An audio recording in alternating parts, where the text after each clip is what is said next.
بسم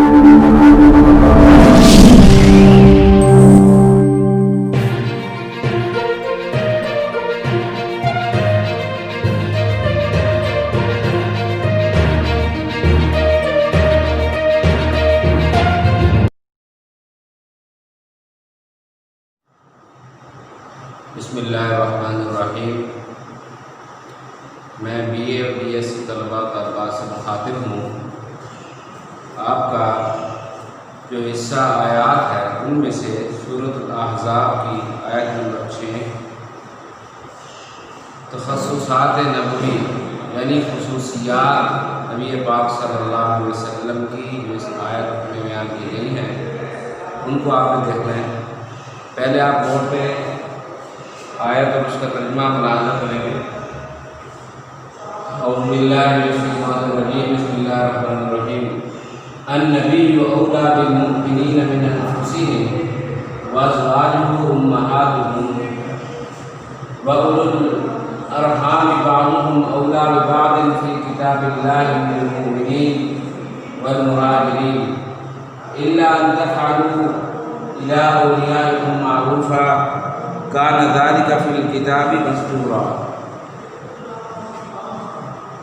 آیت کا ترجمہ دیکھیے۔ النبی اولیٰ بالمؤمنین من انفسہم، نبی صلی اللہ علیہ وسلم مومنوں کے ان کی جانوں سے بھی زیادہ حق رکھتے ہیں۔ وازواجہ امہاتہم، اور ان کی بیویاں یعنی آپ صلی اللہ علیہ وسلم کی بیویاں مومنوں کی مائیں ہیں۔ امہاتہم واولو الارحام، اور خونی رشتہ دار، بعضهم اولیٰ ببعض فی کتاب اللہ من المؤمنین والمہاجرین، اور خونی رشتہ دار کتاب اللہ کی روح سے آپ مومنین اور مہاجرین کی نسبت زیادہ حقدار ہیں۔ الا ان تفعلوا الی اولیائکم معروفا، مگر یہ کہ تم اپنے دوستوں سے بھلائی کرنا چاہو۔ الا ان تفعلوا الی اولیائکم معروفا، مگر یہ کہ تم اپنے دوستوں سے بھلائی کرنا چاہو۔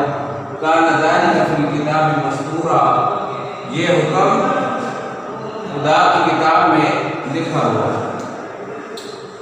اس آیت میں نبی پاک صلی اللہ علیہ وسلم کی خصوصیات بیان کی گئی ہیں۔ سب سے پہلی خصوصیت کیا ہے کہ نبی مومنوں پر ان کی جانوں سے بھی زیادہ حق رکھتے ہیں۔ اس کا مطلب کیا ہے؟ دیکھیں، اس کا مطلب یہ ہے کہ ایک انسان خود اپنی جان پر ایک حق رکھتا ہے اور ایک حق نبی پاک صلی اللہ علیہ وسلم کا ہے۔ تو انسان کا اپنا جو نفس ہے وہ انسان کو اس کے فائدے کی طرف بھی لے جا سکتا ہے، انسان خود اپنے آپ کو نقصان کی طرف بھی لے جا سکتا ہے۔ لیکن چونکہ نبی پاک صلی اللہ علیہ وسلم کی ذات بابرکات ایسی ذات ہے کہ وہ صرف اور صرف فائدے ہی کی طرف لے کر جا سکتی ہیں، ان سے کسی قسم کے ضرر کا اندیشہ بھی نہیں، بلکہ وہ فائدے ہی کی طرف لے کر جانے والی ذات ہے۔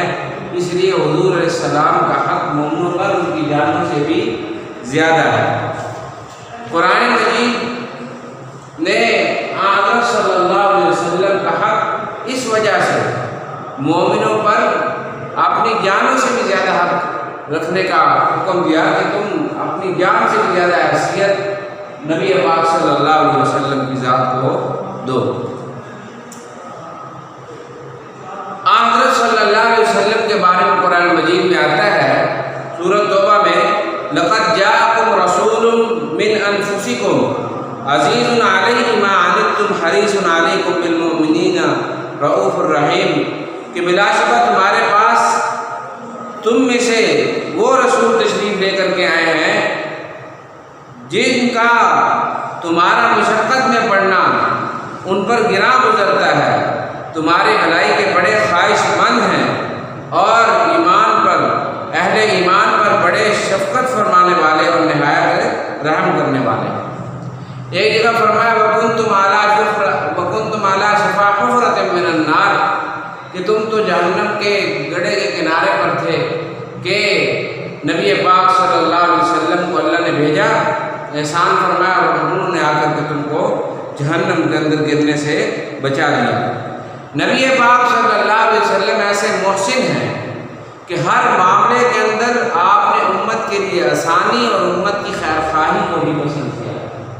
آپ امت کے لیے اتنے فکر مند تھے، آپ نے مسواک، آپ نے فرمایا کہ میری امت پر اگر مسواک کرنا دشوار نہ ہوتا تو میں مسواک کو ہر نماز کے لیے فرض قرار دیتا ہر وضو میں کہ اس کو کیا جائے۔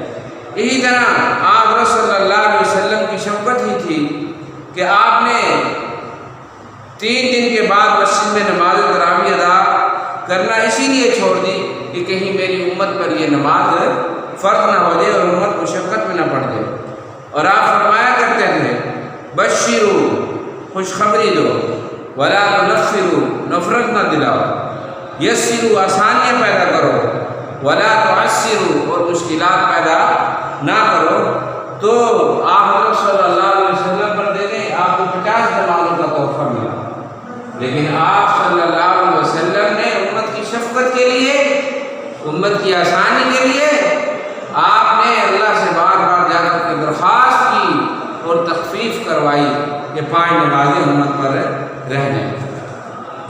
یہ حضور علیہ السلام کی امت پر شفقت ہے، اسی وجہ سے آپ نے صلی اللہ علیہ وسلم نے فرمایا کہ مومنوں کو بھی حضور سے ایسی محبت ہونی چاہیے۔ آپ نے فرمایا کہ لا یؤمن احدکم حتی اکون احب الیہ من والدہ وولدہ والناس اجمعین، کہ اس وقت تک کوئی بندہ کامل مومن نہیں ہو سکتا جب تک اس کی محبت حضور علیہ السلام کے ساتھ اپنے ماں باپ سے، اپنی اولاد سے اور سب لوگوں سے زیادہ بڑھ کر نہ ہو جائے۔ اور ایک نے فرمایا لا یؤمن احدکم حتی یکون هواه تبعا لما جئت به، کہ اس وقت تک کوئی مومن نہیں ہو سکتا جب تک وہ اپنی خواہشات کو اس تعلیم کے تابع نہ کر دے جو میں لے کر کے آیا ہوں۔ تو یہ جو آپ نے تشریح ساری سنی، یہ اس آیت کیا ہے نبی اولا بالمؤمنین من انفسہم، کہ نبی صلی اللہ علیہ وسلم مومنوں پر ان کی جانوں سے بھی زیادہ حق رکھتے ہیں۔ اسی آیت کے اندر دوسرا جو حصہ ہے وازواجہ امہاتہم، کہ پیغمبر کی بیویاں مومنوں کے لیے مائیں ہیں۔ پیغمبر کی بیویوں کی، حضور علیہ السلام کی بیویوں کی، ازواج مطہرات کی امت کے لیے کیا حیثیت ہے؟ امت کے لیے نبی اکرم صلی اللہ علیہ وسلم کی تمام بیویاں، تمام کی تمام آپ کے ازواج مطہرات مومنوں کے لیے بہت بڑا مقام اور درجہ رکھتی ہیں، احترام اور مقام کے اعتبار سے اپنی ہماری ماؤں سے بڑھ کر ان ماؤں کا درجہ ہے۔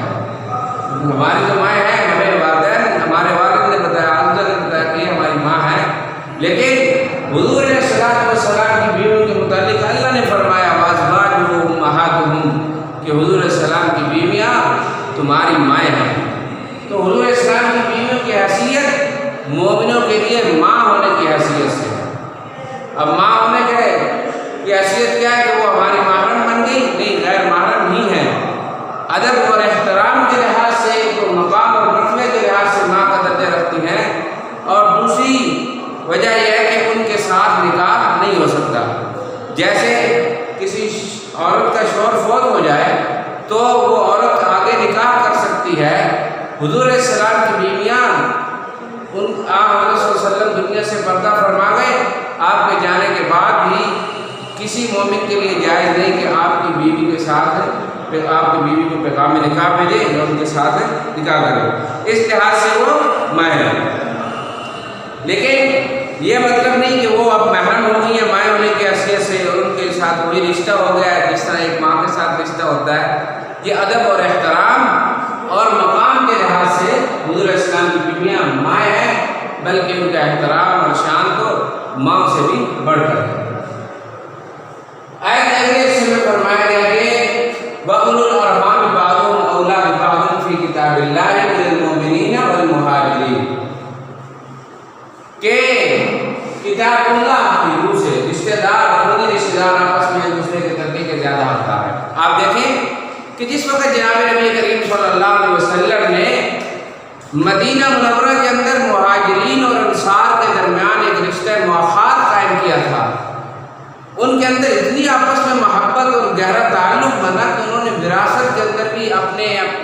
مہاجر بھائی کو اپنا پارٹنر شمار کیا کہ ہم اگر فوت ہوں گے تو انصاری کہتا کہ میرا یہ مہاجر بھائی جو ہے یہ میرے مال کا وارث بنے گا۔ اگر انصاری مرنے لگتا تو انصاری کہتا ہے یہ مہاجر بنے گا وارث، اگر مہاجر مرنے لگتا تو کہتا ہے یہ انصاری بھائی میرا وارث بنے گا۔ اللہ نے ان کے اس محبت اور پیار کی تعریف تو کی، یہ اچھی بات ہونی چاہیے، لیکن اللہ کا حکم یہ کہ وراثت کے اصل حقدار آپ کے نسبی اولاد ہیں، بیٹے اور بیٹیاں۔ اس طریقے سے وراثت تم مہاجرین آپس میں اور انصار آپس میں ایک دوسرے کو وارث نہیں بنا سکتے۔ وراثت کے اصل حقدار جو ہیں وہ آپ کی نسبی اولاد ہیں، آپ کے بیٹے ہیں، آپ کی بیٹیاں ہیں، آپ کی بیویاں ہیں، یہ جو رشتہ دار ہیں یہ وراثت کے حقدار ہیں۔ تو وَأُولُو الْأَرْحَامِ بَعْضُهُمْ أَوْلَىٰ بِبَعْضٍ فِي كِتَابِ اللَّهِ مِنَ الْمُؤْمِنِينَ وَالْمُهَاجِرِينَ کہ رشتہ دار کتاب اللہ کی روح سے مومنوں سے اور مہاجروں سے ایک دوسرے کے ترکے کے زیادہ حقدار ہیں۔ ایک وراثت ان میں دی جائے گی، اور مگر یہ کہ تم ان دوستوں سے کوئی نیکی کرنا چاہو، اولیاء معروف، ہاں تمہارے یہ دوست ہیں، بھائی ہیں، مومن ہیں، اس لحاظ سے اگر تم چاہتے ہو کہ ہمارے مال میں سے ان کو بھی کچھ مل جائے تو آپ وصیت کر سکتے ہو۔ اب وصیت کتنی کی جا سکتی ہے؟ وصیت 1/3 مال کے اندر، یعنی 1/3 میں آپ وصیت کر سکتے ہیں کہ کل مال میں سے 1/3 یا ثلث سے کم میں ان کو وصیت کی جا سکتی ہے۔ فرمایا قال ذلک فی الکتاب مسطورا، یہ اللہ کی کتاب میں حکم لکھا ہوا ہے۔ مسطورہ یعنی سطر سے مسطورہ، یہ قرآن کی سطریں ہیں یہ حکم جو ہے۔ تو اس آیت کے اندر مختصراً آپ دیکھیں، ایک حضور علیہ السلام کا حق مومنوں پر کیا ہے، نمبر 2 آپ صلی اللہ علیہ وسلم کا امت کے لیے فکر مند ہونا، نمبر 3 محبت رسول صلی اللہ علیہ وسلم کے بغیر ایمان نامکمل ہے، حضور علیہ السلام کی بیویوں کی مومنوں کے لیے کیا حیثیت ہے، میراث میں قریبی رشتہ داروں کا حق ہے۔ تو یہ چیزیں ہیں جو آپ نے ترجمہ بھی اس کا یاد کرنا ہے آیت کا، اور اس کی تشریح بھی یاد کرنی ہے اور لکھ لینا ہے۔ جو بات آپ کو سمجھنا ہے آپ پوچھ سکتے ہیں، اور آپ یہ لکھ کر سر کو سینڈ کر دیں۔